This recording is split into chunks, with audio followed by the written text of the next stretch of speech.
चिंतित नहीं हुए।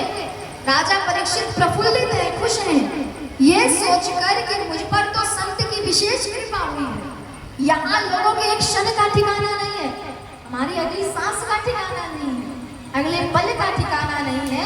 राजा परीक्षित कहते हैं लोगों के एक क्षण का ठिकाना नहीं, लेकिन मुझे ऐसा पता है, मैं ये जानता हूँ कि 7 दिन से पहले मुझे यमराज भी नहीं छू सकते।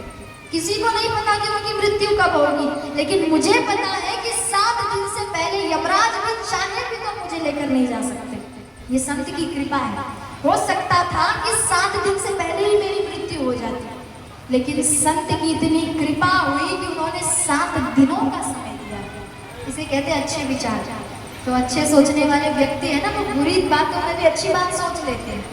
अच्छे विचार इसे ही तो कहते हैं। अब सभी संत समाज मिलकर सुखदेव जी से प्रार्थना करते हैं कि हे ऋषिवर, हम सभी जानते हैं कि श्रीमद् भागवत महापुराण की कथा को आपके पिता के द्वारा लिखा गया है, तो हम चाहते हैं कि इस कथा को आप ही श्रवण कराएं। आपसे अच्छा इस कथा को कौन भला सुना सकता है। सुखदेव जी तैयार हो गए, यानी सुखदेव जी वक्ता बने, कथा सुनाने वाले, और राजा परीक्षित के सहित अन्य जितने भी संत हैं सब श्रोता बनकर कथा सुनने बैठे। राजा परीक्षित सुखदेव जी के चरणों में दंडवत प्रणाम करते हैं और उन्हें प्रणाम किया, आदर सत्कार किया है और कहते हैं प्रभु सर्वोत्तम, सबसे पहले आप मुझे वो कथा सुनाइए जिसमें हमारे भोले बाबा के विवाह का वर्णन किया गया।